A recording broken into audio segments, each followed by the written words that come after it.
예, 그러면 다음 네 번째 질문으로 넘어가겠습니다. 시간이 조금 지연되고 있는데 이건 간단할 것 같아서 우선은 VV, VA, ECPR 같은 코드 관리와 통계 처리가 우선은 현황 파악을 위해서는 매우 필요하다고 생각하는데 필요하다의 O 아니고 필요하지 않다의 X 들어주시면 감사하겠습니다. 예. 저는 하여튼간에 모든 정책과 제도가 가려면은 발전하려면은 이게 현황과 실태 조사에 대한 데이터가 분명히 있어야 된다고 생각하고요. 없는 게 사실 신기하긴 하거든요. 음.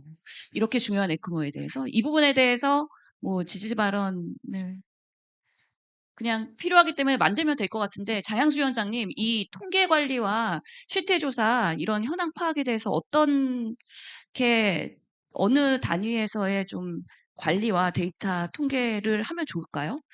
결국에는 보건복지부가 의지를 가지고 해야 될 것 같다는 생각이 드는데. 네. 예. 저희가 이제 그 빅데이터 센터에서 이런 데이터를 다 가지고는 있어요. 근데 이거를 실제로 데이터화하려면 또 퍼미션을 받아야 되고 뭐 이런 복잡한 상황이 있습니다. 그래서 뭐 제가 심평원의 편의 위주로 말씀드리는 건 아니고 저희가 제시했던 체크리스트가 너무 복잡하면 간단하게라도 만들어서 활용하면 그게 이제 청구할 때 자료로 다 들어가니까 그거는 뭐 학회에서 요구하시면 언제든지 데이터화할 수 있으니까 그런 예. 것도 한번 생각해 주시면 감사하겠습니다. 기존의 데이터가 있으면은 활용해서 인제 시작하는 게 중요할 것 같은데 결국에는 어떤 지표를 어떻게 매년 정기적으로 할 것이냐에 대한 논의들 그런 기준들이 필요할 것 같습니다.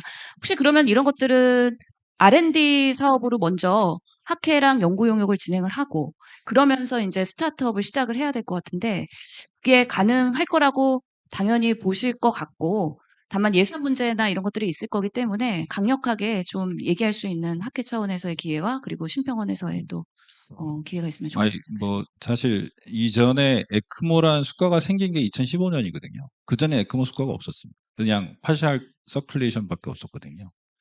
그래서, 뭐, 아까 제가 잠깐 보여줬지만, 미국의 CPT 코드인 VV와 VA의 구분이 있기 때문에, 물론 추가 차이는 $10 정도 차이가 납니다. 그러니까 우리도 약간의 차이를 둬서, 그러니까 뭐 VV와 VA를 구분한다니. ECPR은 예를 들면 조금 더 임원이 상황이니까 조금 더 수가를 좀 더 주고, 뭐 담은 한 2만 원, 3만 원이라도 예를 들면 그렇게 해서 약간의 차등을 줘서 예를 들면 코드만 분류해줘도 사실은 굳이 어렵게 하지 않아도 쉽게 저희가 데이터를 모을 수 있거든요. 그것도 한번 고려해 주시면 어렵지 않게 저희가 데이터를 모을 수 있지 않을까 생각이 들죠. 네. 예. VVVA 뭐 ECPR만 해도. 네. 네, 감사합니다. 첫 번째 세션이 사실은 통합 에크모 조직 구성과 텍스트였는데 이게 다 연결되는 얘기이기 때문에 이 자리에서 그런 부분들이 인제 실질적으로 효과를 나타낼 수 있도록 이 토론회가 끝나고 나면 액팅을 교수님들이 해 주실 거라고 믿습니다. 정부 차원에서도 계속해서 소통을 하면 좋을 것 같다는 생각이 들고요. 인제 다섯 번째 질문입니다. 중요한 수가에 대한 얘기입니다. 그래서 에크모에 대한 수가 지금으로서 적정하다는 O, 적정하지 않아서 개선이 필요하다는 X로 들어주시면 감사하겠습니다.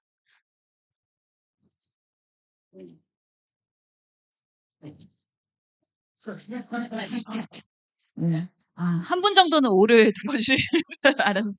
그래도 세모를 들어주신 교수님, 전남대 김동현 교수님 부탁드리겠습니다.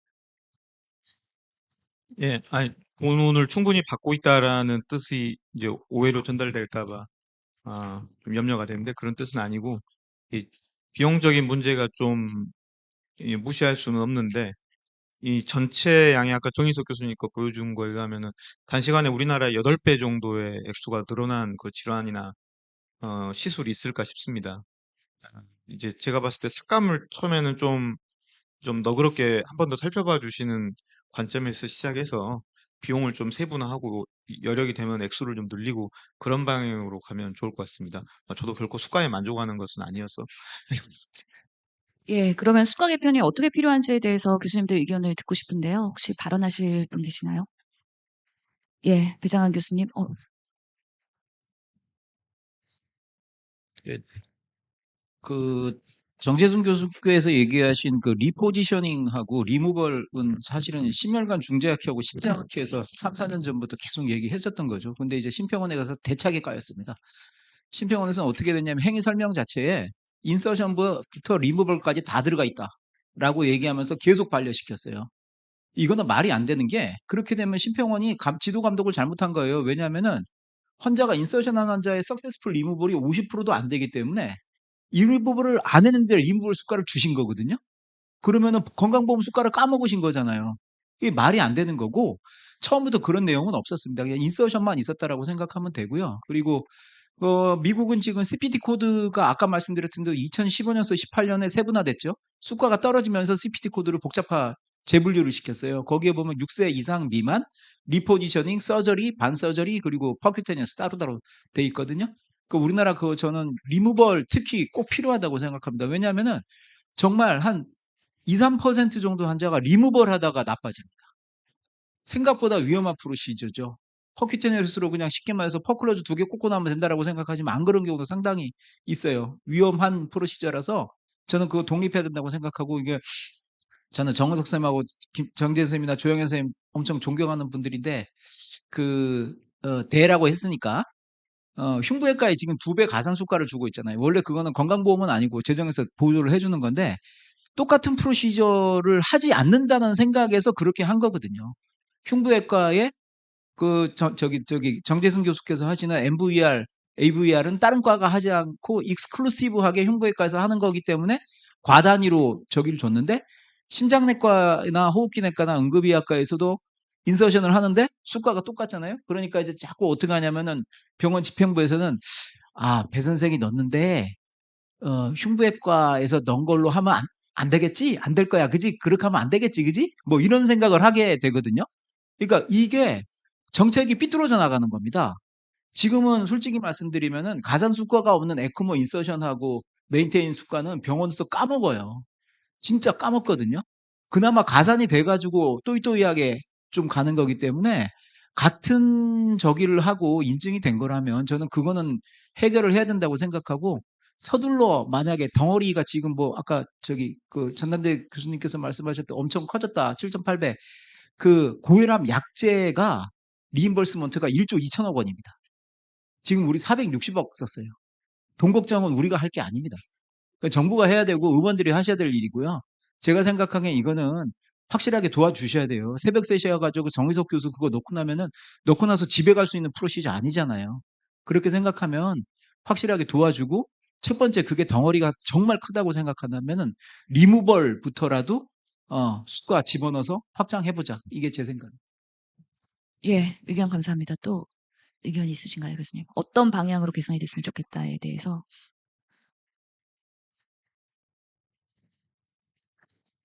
예, 중앙대학교 병원 장우진입니다. 제가 저희 학교에서 이제 부교수, 저희 학교는 7호봉까지 있는데 제가 올해 6호봉인데 아까 뭐 다들 50대라고 계시는데 제가 40대 후반인 것 같습니다. 근데 제일 어린 것 같아서요. 전 배정환 교수님 말씀에 전적으로 동의하는데 조금 다른 길에서 말씀드리면 이 수가 개선 자체가 왜 필요하냐면 뭐 그 세세한 내용들은 여러 교수님들이 저보다 훨씬 많이 아실 테지만 이게 이제 문제의 심각성이 우리나라 의료 발전에 이제 저해까지도 오게 됐습니다. 오늘 우리 이제 이 심포지엄의 이름 자체가 코리아 에크모 심포지엄인데 사실은 에크모가 이제 심실 보조기 중에 하나이거든요. 다른 나라에서는 임펠라도 있고 여러 가지 디바이스가 많게 있는데 사실 우리 여기 있는 훌륭한 선생님들이 그 좋은 기계를 써본 분이 아무도 없습니다. 왜냐하면 모든 거에 사소한 거에도 다 삭감시키고 돈 안 주고 어떻게 하면 징벌적 이런 삭감을 많이 하기 때문에 제가 뭐 여러 선생님도 아시겠지만 요새 이제 체외 심실 보조기 중에 이제 임펠라라는 이런 기구가 있는데 그게 상대적으로 조금 더 조금 뭐 어떻게 하면 편리하다 할 수도 있고 또 많이 적용해 볼 수 있는 이런 입장이 있는데 우리나라에 들어오지 못합니다. 학회에 나가면 이번에 토론하는 거 봤더니 당연히 미국 의사들 열심히 토론하고 거기 이제 일본 사람들도 같이 이제 코멘트를 하면서 디스커션 하는 게 너무 이제 부러웠습니다. 근데 마지막 코멘트를 하는 분이 비하면 안 되겠지만 인도네시아나 필리핀 분들이 막 자기 임펠라의 경험을 얘기하는 겁니다. 너무 놀랐습니다. 저는 이제 뭐 다른 나라를 비하는 건 아니지만 우리나라 의료도 상당히 발전한 우리나라도 선진국이라고 생각하는데 그 자리에 있는 저를 포함한 이제 순환계 내과 의사 5명 중에 임펠라에 대한 경험을 공유할 수 있는 사람이 아무도 없군요. 우리나라에 없기 때문에. 왜 없냐? 비싼 의료 장비이기 때문에 코드를 자체를 아예 안 주고 지금은 이제 우리 양정훈 교수님, 정재승 교수님께서 정말 노력하셔서 이 필수 의료기기를 특수 의료기기 이런 명목으로 지금 들어오려고 거의 마무리가 되고 있는데 이 자체가 제일 문제인 것 같습니다. 이런 것도 안 되는데 아까 말씀하신 이런 너무나 사소한 어떻게 보면 저희 입장 볼 때 너무나 필수하고 이건 토론 자체도 필요 없고 당연히 해줘야 되는 걸 안 해주니까 그런 중요한 디바이스도 못 오고 그러니까 우리 의료 자체가 발전이 되지는 않습니다. 우리 한국 카디오제닉 샥 이게 이제 정재승 교수님, 양정훈 교수님 통해서 학문적인 성과는 에크모와 관계성은 엄청나게 높습니다. 전 세계에서 우리는 우리가 선도를 할 수도 있다고 생각하는데 다른 임펠라라든지 다른 MCS를 하게 되면 저희는 뭐 거의 아까 말씀드린 그런 나라보다 못하거든요. 이게 계속 누적이 되니까 발전이 없습니다. 그래서 반드시 저는 개선이 필요하다 생각합니다. 예, 감사합니다. 예. 조영현 교수님. 로 한마디를 드리면 뭐 저희가 뭐 다른 전공을 비하하거나 그런 건 아닌데 우리 흉부외과는 전공의 때부터 이 체외순환 전문의 시험에도 다 이 문제가 나오고 이 기초부터 시작해가지고 거의 망치 나르는 환경에서 이제 그런 체외순환 삽관이나 제고 뭐 이런 거를 이제 배우기 때문에 뭐 저는 뭐 카디올로지라는 뭐 그런 거나 호흡기내과 중환자를 보다 많이 받아야 된다 그런 말을 하는 건 아니지만 당연히 저희 전문 과목이 이거에 되게 집중돼 있기 때문에 거기에서 가산수가 받는 게 전혀 부당하다고 생각하지는 않습니다. 근데 뭐 여기도 많이 받게 해주면 뭐 그건 좋죠. 알 바 아닌데 하지만 저희는 굉장히 거기서 자부심 가지고 있고 실제로 예를 들면 내과 의사 아니면 순환기 내과 의사 아무나라 흉부외과 전문의 아무나라 그냥 랜덤으로 에크모에 관한 지식이나 경험을 비교한다 그러면은 당연히 이쪽이 가능성이 높지 않겠습니까? 흉부외과 전문의 자격을 가진 분들이. 그래서 뭐 그 부분에 대해서 그냥 우리도 똑같이 해달라 같은 일을 하는데 뭐 그것도 맞는 말이긴 하지만 뭐 트레이닝 기간이라든지 그런 수준에 투자하는 부분이 훨씬 많기 때문에 거기에 대해서 인정되는 것이 뭐 문제가 있다고 생각하지는 않습니다. 예, 감사합니다. 지금까지 흉부외과와 비흉부외과 양측 의견을 모두 들었습니다. 예, 제가 예, 김재원 교수님. 예. 저 흉부외과 말을 한마디 더 하게 돼가지고 이제 드디어 얼굴이 붉어지는 토론이 되기 시작하는 것 같습니다. 네. 저도 뭐 조영 쌤 아까 이야기했는 거에 보시면 저희들이 물론 이제 다른 파트에서 쓸 수 있겠지만 이제 퍼퓨저니스트들이 같이 관리를 해주면서 조금 더 전문적인 관리를 하고 있기 때문에 저도 뭐 가산수가 어쨌든 저도 뭐 나쁘지 않다고 저는 개인적으로 생각하는데 제가 지금 이야기하려고 하는 그쪽 파트 일이 아닌 거 아무도 이야기 잘 안 하시는 것 같아가 아까 전반부에 제가 잠깐 이야기했었던 그 이송 수가에 대해서 제가 잠깐 이야기를 드리려고 하는 건데 그 현실적으로 물론 이제 조영희 교수님 훨씬 더 경험이 많으신데 제가 이제 그냥 시골에서 대구라는 시골에서 이거 이송을 하려고 하면은 현실적으로 어떻게 이루어지냐 하면은 제가 대구병원 2군데하고 포항병원 2군데에서 보통 이송을 받는데 실제로 이제 그쪽에서 환자가 오늘 에코만 넣었습니다. 좀 이제 이송합시다라고 연락이 오면은 프로세스가 그쪽 병원에 있는 환자 보호자가 그쪽 병원에 있는 의료진을 통해서 대구에 있는 사설 119에 연락을 해서 자기들이 돈을 지급하겠다고 하고 그 사설 119가 저희 병원으로 오면은 저희 병원에 있는 닥터 한 명과 퍼퓨저니스트 한 명이 좀 더 가면 좋겠는데 이게 앰뷸런스가 작아서 2명이 저희 에크모 기계를 실어 가서 거기 가서 거기서 이제 에크모 기계를 체인지하고 잠깐 지켜보다가 괜찮은 거 확인하고 그걸 실어 가지고 다시 돌아오는 이제 이런 식으로 되거든요. 참고로 이야기하면 아까도 이야기 드렸지만 이 이송에 대한 그 수가는 없습니다. 우리가 이제 갔다 왔다 하고 갔다 오라면은 그날 이제 계속 환자 보고 있어야 되겠죠. 괜찮은지 안 괜찮은지. 필요하면은 이거 좀 모자란데 뭐 카세트 하나 더 넣어야 될 것 같아. 아니면 벤팅 해야 될 것 같아. 하지만 그것도 수가 없습니다. 왜냐하면 당일이거든요. 당일날 그쪽 병원에서 수가가 매겨졌기 때문에 저희 병원에서 데리고 왔는 병원에서는 이걸 모든 걸 했었어도 아무런 수가는 없어요. 아까 저희가 이야기 드렸지만 닥터도 한 명 들어가야 되고 최소한의 피지션 한 명과 할 수 있으면 간호사 한 명까지 가고 싶은데 공간이 너무 작아서 타지를 못합니다. 지금 현재 제가 코로나 때 잠깐 이야기했었던 거였는데 서울에 이제 큰 대형 앰뷸런스가 2대 있는 걸로 제가 알고 있는데 조금 더 느렸는 것 같긴 하더라면서도 다른 지방에는 없습니다. 제가 생각할 때는 권역별로라도 평소에는 그냥 앰뷸런스로 이용하는 119 구급대에서 활용을 하다가 그게 급하게 있지 않거든요. 연락을 해서 서로 시간 조율을 하면 됩니다. 그러면은 그쪽에서 그냥 그때 처음에 제가 이야기했을 때는 거기에 뭐 서울에서는 그 해당하는 의사하고 간호사 인건비를 계속 지출하고 있기 때문에 뭐 앰뷸런스는 살 수 있는데 유지는 안 된다라고 이야기를 하던데 그냥 앰뷸런스 사가지고 보통 평소에는 119로 유지를 하다가 그냥 저희들이 대구 경북권역이라고 쳤을 때 거기서 만약 필요하다고 하면은 그게 움직일 수 있으면은 훨씬 더 안전하게 효과적으로 환자를 이송할 수 있는 그런 시스템도 가놓을 수 있을 거라고 생각합니다. 예, 좋은 의견 감사드립니다. 지금 예, 수가에 대한 얘기 하고 있는데요. 예, 조희영 교수님. 중환자 의사로서 좀 드리고 싶은 말씀은 이게 우리나라 이제 수가는 전부 다 행위별 수가제이기 때문에 이제 에크모를 지금 외과 교수님들은 내가 밤새도록 열심히 넣었고 그 말씀하시는데 저희가 조금 저희 병원 같은 경우에는 흉부외과에서 에크모 넣는 수가는 흉부외과에서 인정받고 그다음에 관리료는 저희가 조금 이렇게 협업이 잘 돼 있습니다.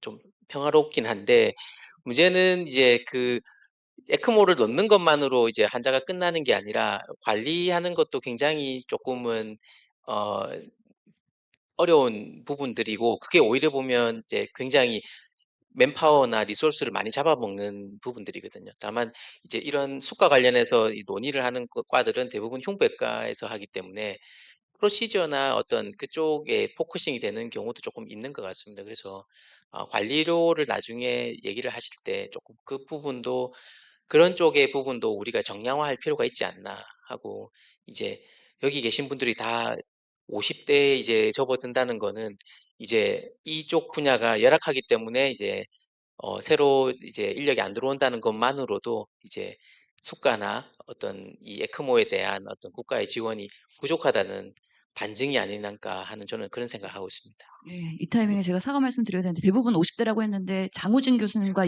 이수환 교수님 그리고 김수진 교수님한테 죄송하다는 말씀드립니다. 예, 근데 보니까 제가 보도자료 냈었거든요. 그때 정희석 교수님이랑 흉부외과 교수분들의 고령화 문제 심각하다라는 거 보도자료 나갔었는데 여기 오신 CS 교수님들은 대부분 50대시고 그나마 풀모 그리고 공급외과 교수님은 좀 젊으시네요. 상대적으로. 또 여기서도 그런 현상이 나타나고 있는 것 같습니다. 그래서 장양수 교수님한테, 위원장님한테 지금 수가에 대해서 질문 드리고 싶은데요. 첫 번째로 세분화할 필요가 있다라는 거에 대해서 어떻게 보세요? 적어도 리무벌 정도의 수가의 세분화를 말씀하셨고, 두 번째로는 이송에 대한 부분까지도 좀 더 해야 되는 부분. 세 번째로는 그 임펠라 같은 기계에 대한 도입에 대해서도 의견 주시면 감사하겠습니다. 거꾸로 말씀드리면 임필라가 이렇게 늦게 도입되는지 오늘 말씀 듣고 처음 알았네요. 너무 비싸서 못 들어오고 있다는 걸. 저희 카디올로지 중에서 계속 도입을 얘기를 했었는데 그게 진행이 안 됐던 것 같습니다. 뭐 하루 빨리 진행하도록 하고요. 이송에 대한 그 코드 만드는 거는 해야 될 것 같고 인서션하고 리무벌에 대한 수가는 행위 분류표에 행위 기술에 포함된다라고 딱 써 있더라고요. 저도 그걸 분리해 드리려고 했더니 네, 근데 그게 아까도 말씀드렸듯이 이게 고시기 때문에 복지부에서 고치지 않으면 그거 고칠 수가 없어요. 그래서 우선 그 통합 분과회를 한 번 더 열어가지고 먼저 해결할 거는 디지털 퍼퓨전을 먼저 코드화하고 그다음에 이송을 코드화하고 복지부를 설득해서 인서션 리무버를 분리하는 거는 아마 시간이 좀 걸릴 것 같습니다. 이게 고시가 참 고치기 어려운 것 같아요. 장관이 사인해야 되기 때문에. 예, 의견 플로우에서 받도록 하겠습니다. 마이크를 여기 플로우에서 받아가셔야 될 것 같은데요. 감사합니다. 김영수 교수님 부탁드립니다. 예, 그 이송 때문에 한 말씀 드리겠습니다. 이거는 흉부외과 의사 아니고 병원장 이어서 말씀드리는데, 예.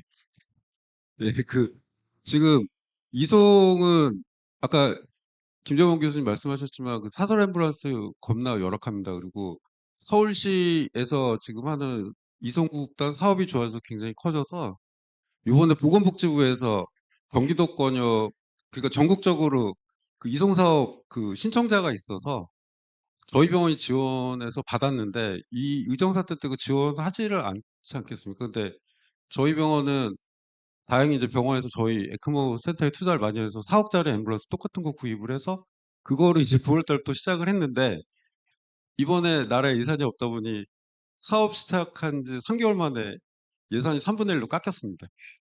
시작하자마자. 그래서 이제 병원장 입장으로서는 그 지금 인구구조사 10명을 해놨는데 6명을 지금 내보내야 되는 상황이고 이제 의사들 병원 인건비를 해야 되는데 그러면 중증 이송 사업이라는 게 에크모라는 걸 당연히 하려면 저희가 인증센터라든가 리퍼럴 시스템을 하려면 김재범 교수님 마찬가지로 저희 병원도 지역 병원에서 에크모 했다 하면 저희가 나가서 환자를 데리고 오고 있는 상황에서 저희는 김재범 선생님이랑 틀리게 의사 하나, 간호사 넷, 응급구조사 하나 이런 식으로 출동을 합니다. 예. 그런 식으로 이제 다니고 있고 그다음 안전이 중요합니다. 일단 사설 앰뷸런스 이제 박치기 하면 돌아가시고 예, 큰 앰뷸런스 속도 제한 90km 걸어서 이렇게 천천히 다녀야 되는 게 사실인데 이게 지금 이송 사업이라는 게 첫걸음이긴 하지만 저희가 사립병원에서 그 인건비 한 명에 6천만 원씩 6명 3억 6천 1년을 해서 그 내후년도에 예산이 정상화될 걸 기대하고 이렇게 병원에서 투자하기는 굉장히 어렵습니다. 그래서 지금은 어쨌거나 예산 심의 때문에 저희가 여러 군데 이제 계속 그 설명들을 국회에다 설명을 드리고 하고 있는 과정에서 만약에 이게 예산이 복구가 안 된다면 이걸 어떻게 해야 되나가 지금은 그러니까 뭐 저는 에크모를 하는 입장이니까 당연히 뭐 3억 6천을 뭐 저희 재단에다가 그거를 투자를 받아서 했으면 좋겠지만 그게 과연 그 사립병원에서 감당이 되겠냐? 이것도 틀린 문제인 것 같습니다. 예. 라이브가 되고 있으니까 마이크를 대고서 말씀하시는 게 감사하겠습니다. 그러니까 제가 생각하기에는 이런 사업 자체가 의료기관에 준다는 게 정말 말이 안 된다고 생각해요. 이거는 국민들이 죽느냐 사느냐 행복 추구가 가느냐 이게 헌법적인 일이라서 사실은 이거는 정부하고 지자체가 해가지고 그거에 대한 행정적 지원이라든가 아니면은 절차라든가 거기에 들어간 비용은 지자체가 책임을 지고 우리 훌륭한 김영환 지사 계시지 않습니까? 그리고 나머지는 병원에서는 거기를 서포팅하는 스트럭처로 들어가야 되는 거거든요. 근데 이거를 의료기관에 맡겨서 이렇게 한다는 게 결국은 뭐냐면 한 5, 6년 지나면 일몰 사업으로 분류돼 가지고 거기서 자력경생 해가지고 이용을 해보세요. 이런 식으로 나간단 말이에요. 저는 이거는 정말 틀렸다고 생각하고 이거는 치안이라든가 뭐 군대라든가 이런 똑같은 일이라고 생각해서 이런 사업은 앞으로는 정말 정부하고 의회에서 지자체가 책임을 져라. 119 이송하는 거 지자체가 책임을 져라. 병원 간 중증 환자 이송은 지자체에서 책임을 져라. 이런 식으로 저는 해야 된다고 생각합니다. 교수님, 그래서 제가 국회 얘기랑 예산 나와서 예산을 정부가 초안을 만들어 국회 8월 정도에 넘기거든요. 넘기고 나서 국회에서 조정하려고 그러면 너무 힘들어요. 왜냐하면 국회의원들 너무 많은 이슈들이 있는데 에크모까지 우리가 막 국비 지자체 몇 대면 변경해라라고 하면은 정말 그거는 할 수 없는 작업이기 때문에 연초에 그러니까 당장 25년도 상반기에 26년도 예산 이제 짜기 시작하거든요, 정부가. 그때부터 논의를 하셔가지고 이게 밸런스 있게 갈 수 있도록 해야지 국회에 넘어와서 스무스하게 갈 수 있다. 그리고 정말 막판에 뒤집을 수 있는 몇 가지 안들이 있긴 한데 그래서 작년에 뇌전증학회가 끝까지 뇌전증 수술의 비용에 지원이 필요하다 그래갖고 보건복지위 24명의 방을 거의 다 방문하고 다 같이 올려갖고 여야가 그렇게 했던 사례들이 있거든요. 그래서 작년에도 예산 삭감 엄청 많이 됐는데 국회에서 또 성공한 사례들이 있으니까 그런 것들을 잘 의료계에 대해서 공유를 해서 얼마나 집요하게 타겟 펄슨이 누구고 예 정말 그 커뮤니케이션 매우 중요하기 때문에 그런 전략적인 사고도 꼭 해야 된다. 저는 의료계에 그런 것들이 아직까지는 부족했기 때문에 보완을 하고 같이 잘 해보자 말씀드리고 싶습니다. 김수진 교수님. 추가로 한 예. 말씀드리면 저희가 이제 서울 지역에서는 SMICU라고 지금 중환자 이송하는 시스템을 하고 있고 그 비용은 지자체에서 되고 있고요. 거기에 관련된 그 앰뷸런스도 지자체에서 사주고 그다음에 구조사 인건비, 그다음에 교수들 인건비도 뭐 적지만 그걸 하고 있습니다. 그래서 그 팀은 전담해서 중환자 이송만 서울 지역 근거해서 하는 거고요. 이제 그 사업을 제가 알기로도 경기도뿐만 아니라 전국적으로 좀 펼치는 거를 생각을 하고 있는데 막 결국은 이제 누가 그 자리에서 24시간 대기하면서 의사가, 간호사가 그 인력들을 댈 것인가 하는 문제가 하나 있고요. 아까 교수님께서 그래서 이건 단순한 에크모만 가지고 하기에는 좀 어려운 문제고 이송 시스템에 관련된 문제고 하지만 이제 아까 말씀하신 실제적으로 에크모 같은 경우에는 선생님들께서 가서 직접 그쪽에서 이제 시술을 하시고 이런 부분은 별개로 수가가 또 필요한 부분이라고 생각합니다. 예를 들면 도네이션을 받기 위해서 가시는 분들도 있잖아요. 도네이션이나 이런 것 때문에 에크모뿐만 아니라 그런 부분들에 대해서 자기 병원에서 있지 않은 일들에 대해서 의사나 어떤 의료진들이 하는 거에 대한 수가가 필요하고 그런 부분이 특히 에크모가 더 필요한 것 같아서 두 가지를 구별해서 좀 얘기가 되어야 될 것 같습니다.